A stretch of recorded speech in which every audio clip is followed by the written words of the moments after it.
noite aos irmãos encarnados e aos irmãos desencarnados que já nos receberam neste momento. Então, na noite de hoje, nós vamos trabalhar com um tema do capítulo 22 do Evangelho segundo o Espiritismo, que nos diz assim: não separe o que Deus uniu. E aí nós lemos aqui um pequeno trecho para que possamos então ponderar sobre o que se encontra, sobre o que diz o Evangelho do Cristo. Nós, nesse capítulo, temos apenas 2 páginas. Então, é muito bom que aqueles que desejarem em casa dar uma lidinha. Mas esse capítulo vai tratar de uma coisa básica, que é da união e da união da formação da nossa família. E a partir daí, nós vamos ver insolubilidade do casamento e o divórcio. São esses os assuntos que são tratados aqui. E então diz assim no item 1: os fariseus, para tentar Jesus, perguntaram: é permitido a um homem abandonar sua mulher por qualquer motivo? E Jesus respondeu: não aprenderam que aquele que criou o homem desde o princípio os criou macho e fêmea? E disse mais: por esta razão o homem deixará seu pai e sua mãe para se juntar à sua mulher, e serão os dois uma só carne. Assim, eles já não serão mais 2, e sim uma só carne. Que o homem, então, não separe o que Deus uniu. E aí nós vimos aqui a última frase: não separe o que Deus uniu. E aí o que nós vamos pensar sobre uniões? Porque nós vemos aqui que os fariseus estavam tentando Jesus para ver se Jesus, o que Jesus ia dizer. Porque na lei mosaica daquela época, já havia a carta de divórcio, caso houvesse adultério. Era o único motivo para que então se desse a carta de divórcio. E Jesus então respondeu de acordo com o que estava no Velho Testamento. Mas nós aqui, se nós formos observar, nós temos as leis da natureza, que é a qual se refere à união de 2 pessoas. É a essa união, levando em consideração o verdadeiro amor. E temos ainda aqui, além desta lei básica, nós então temos a lei de reprodução. A lei de reprodução que nós vemos é comum a todas as espécies. E aí então, para discutir um pouquinho esse assunto, vamos ver. Nós não podemos mudar as leis da natureza. As leis da natureza são imutáveis, mas as leis dos homens, essas se adaptam aos tempos. De acordo com a evolução, as leis então vão se adaptando. Tanto é que aqui nós tratamos indissolubilidade do casamento, mas também tratamos o divórcio. Porque já de antemão, o divórcio é apenas a consolidação através das leis daquilo que já está separado. Então, só se mantém unido aquelas pessoas que realmente têm o amor na união. E aí nós vamos tratar aqui de alguns casos. Então aqui diz assim: por que será que as pessoas se casam? Será que as pessoas realmente se unem? Vamos usar aqui a palavra união, porque hoje em dia nós temos a união pelo casamento, a união religiosa. Nós temos vários tipos de união e uniões que nem são firmadas. Então vamos tratar de união. Então, será que as pessoas se unem por amor? Será que é essa a verdadeira razão de uma união hoje em dia? E aí, então, aqui no Evangelho nós temos o que Kardec nos coloca, que muitas vezes é pela satisfação do orgulho, da vaidade, da ambição, da satisfação de todos os interesses materiais. Mas muitas vezes não é pelo amor. Se nós formos analisar as uniões através dos tempos, historicamente, nós vemos que até muitos casamentos que se davam entre reis e entre rainhas, eram consolidados por pessoas que nem se conheciam. Então não era a esse tipo de casamento que lá Jesus falou, a verdadeira união, a união pelo amor. E será que nós entendemos muito bem o que é amor? Naquela época as pessoas se uniam, então juntavam riquezas, terras, condições sociais, e para haver uma separação, muitas vezes o casamento era mantido para que se mantivessem também os acordos que eram feitos. E aí nós viemos avançando neste tipo de união. Mas será que as pessoas hoje em dia se unem? Se unem muitas vezes por carência, outros por fuga, outros por interesses financeiros e outros apenas por atração física. E aí, fazendo uma análise daquilo que nós hoje em dia chamamos de amor, nós temos dois tipos de amor. E aí nós vamos julgar qual o amor que Deus e que Jesus aqui está tratando através da lei do amor. Nós temos o amor por sensação. O que seria aquele amor por sensação? É muitas vezes aquele amor relâmpago, né? Um olhou para o outro e se atraiu fisicamente. Esse amor muitas vezes não dura muito tempo, dura enquanto a atração, a sensação existir. E temos um outro tipo de amor, que é o amor por sentimento. Aquele amor que é baseado na convivência, na parceria, no propósito. Se nós analisarmos assim, olharmos pela experiência de cada um, vemos pessoas que têm casamentos duradouros, muitas vezes de 50 anos.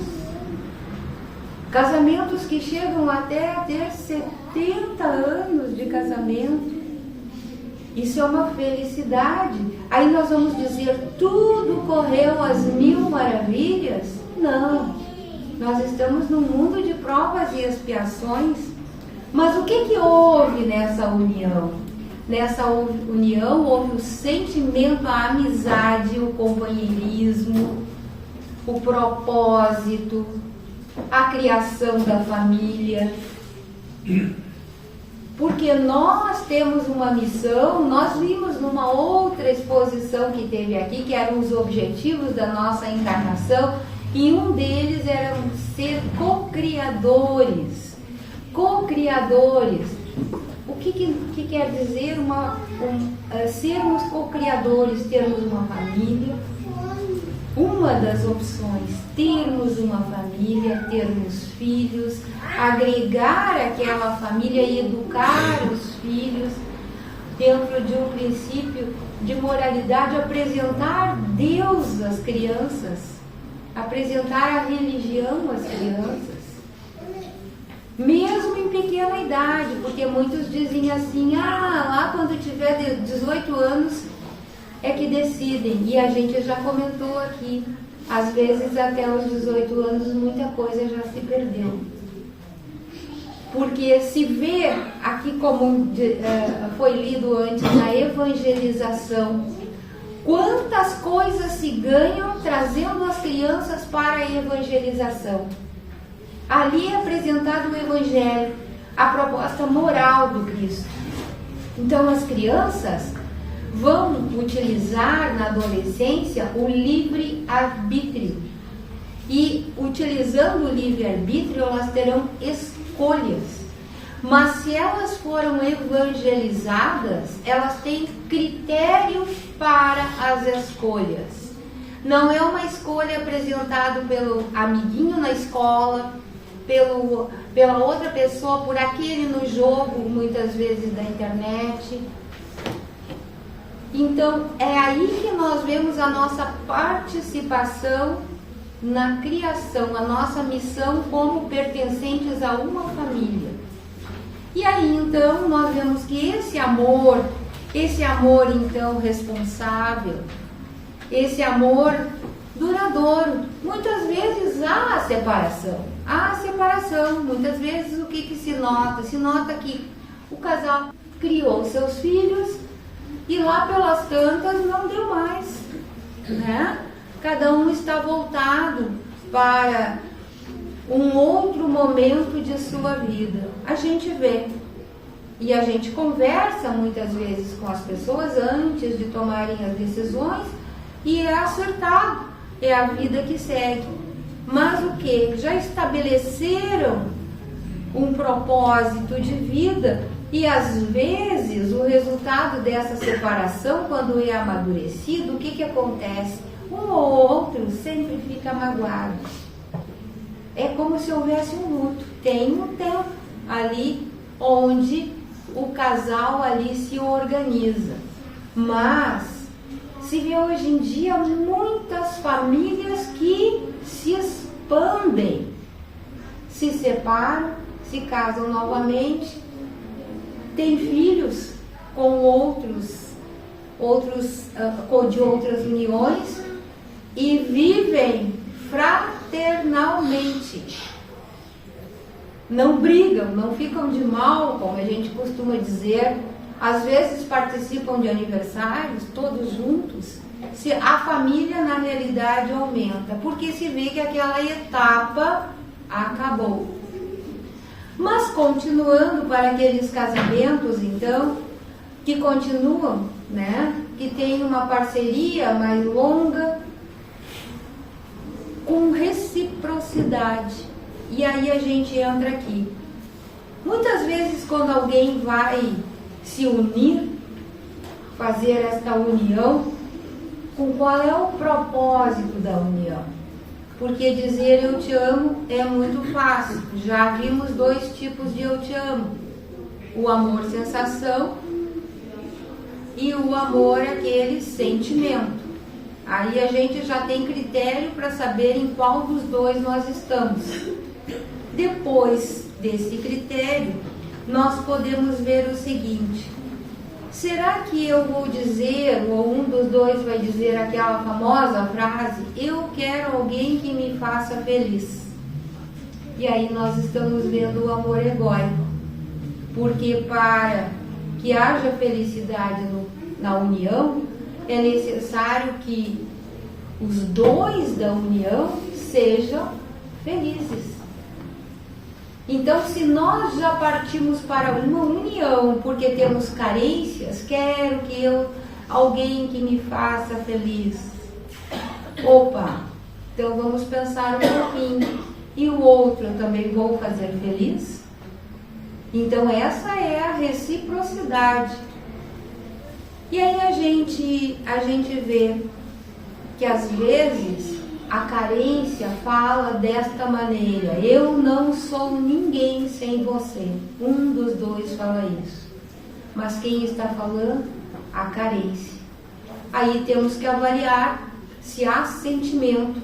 Se há sentimento nessa união, há possibilidade de um suprir o outro e elevar o outro.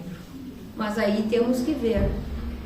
Tem aqui uma classificação de casamento por Martins Peralva, não sei se vocês conhecem. E é justamente em uma obra, Estudando a Mediunidade, capítulo 18. Estudando a Mediunidade vai falar de casamento, a gente estranha, né? Mas ele faz exatamente essa análise ali. Então ali Por que ele faz essa análise? Agora vamos ver. Nós estamos aqui em um ambiente espírita. Nós somos espíritos. E nós viemos da nossa dimensão espiritual para cá. Então, muitas vezes, e a maioria das vezes, certamente, essa proposta de união foi acertada lá em cima. E aí nós vamos ver aqui os tipos que Martins Peralva coloca. Primeiro, casamentos acidentais. Em virtude de uma atração momentânea de almas ainda inferiorizadas. Este enlace, ele é acidental, sem qualquer ascendente espiritual, usando o seu livre-arbítrio. Quer dizer, vamos supor que dois espíritos vêm para se encontrar e se unir, mas aí o que acontece? Acontece que um achou alguém acidentalmente primeiro e achou melhor ficar com esta pessoa. Pode ser que tenha sido aquele amor-sensação, que dure 2 meses, 4 meses, é muito comum esse tipo de união. Aí então pode acontecer também logo em seguida uma separação. Então é por isso que essa análise hoje em dia ela não é muito bem feita. E é bom que nós aqui, com pouco tempo que temos, pelo menos a gente passe. Mas aqueles que desejam uma união mais sólida, se aprofundarem depois. Esse é um tipo de união. Outro tipo de união, provacionais, reencontro de almas para reajustes necessários à evolução, compreensão evangélica, boa vontade e tolerância, humildade são virtudes que funcionarão num casamento, numa união como essa. O que seriam os casamentos provacionais?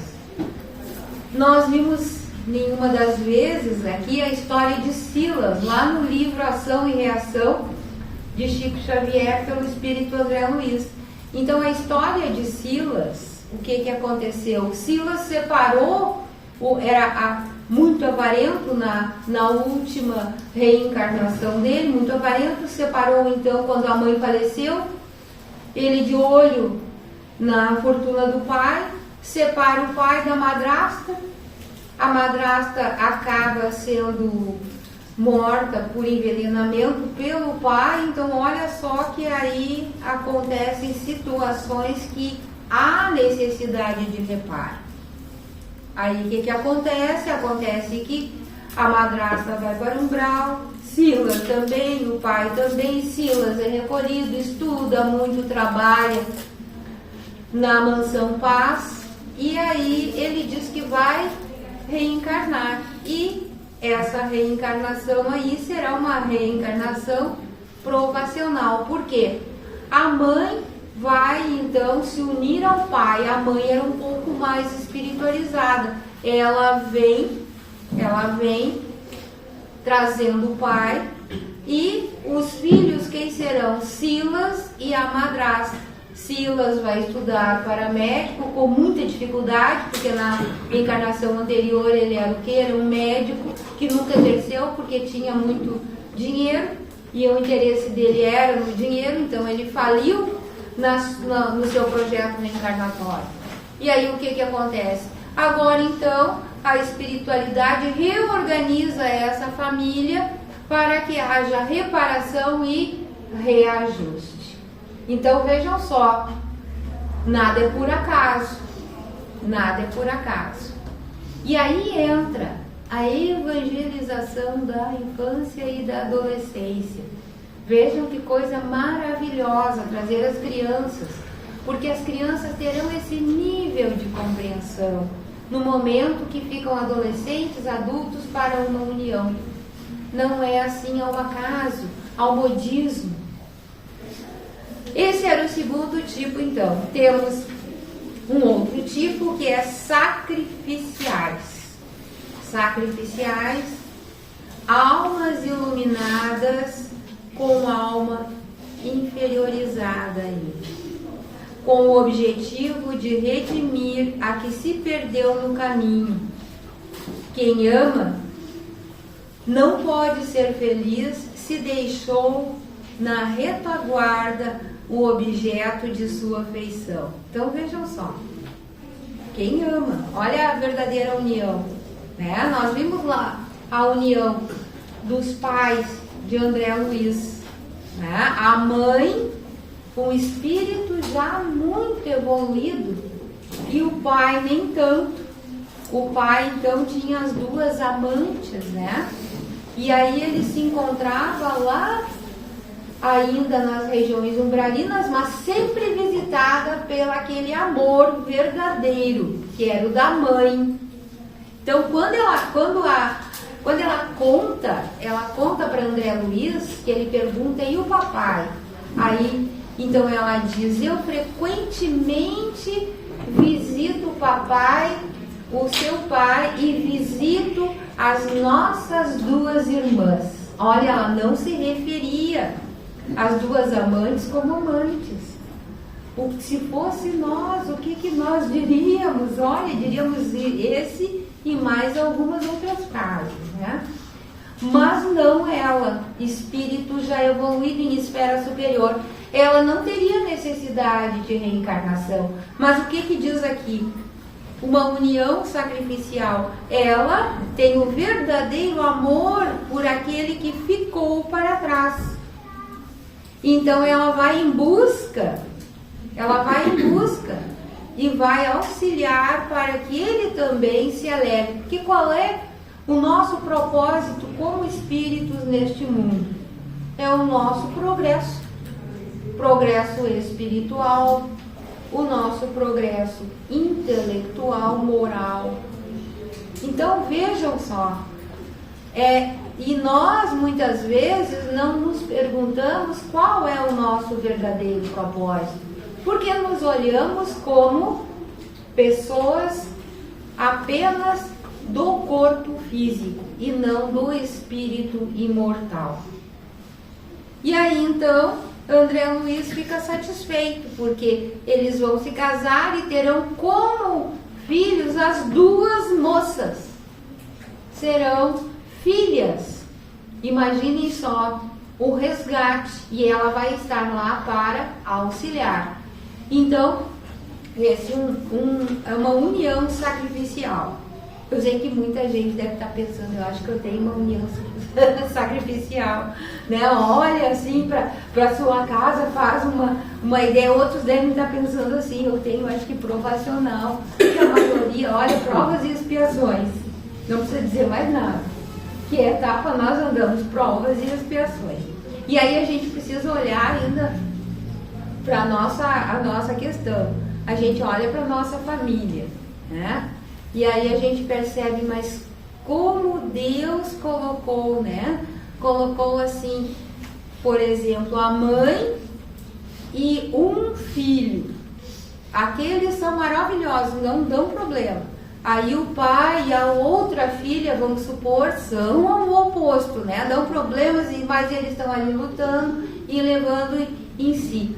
Agora, quando a gente olha para a família e vê assim, o marido ou a esposa excelente, os filhos maravilhosos, quem será que está ali? Então, somos nós. Então, aí a gente tem que olhar para a gente para ver o que nós temos, que nós estamos ali com o auxílio daqueles espíritos que nos acompanham.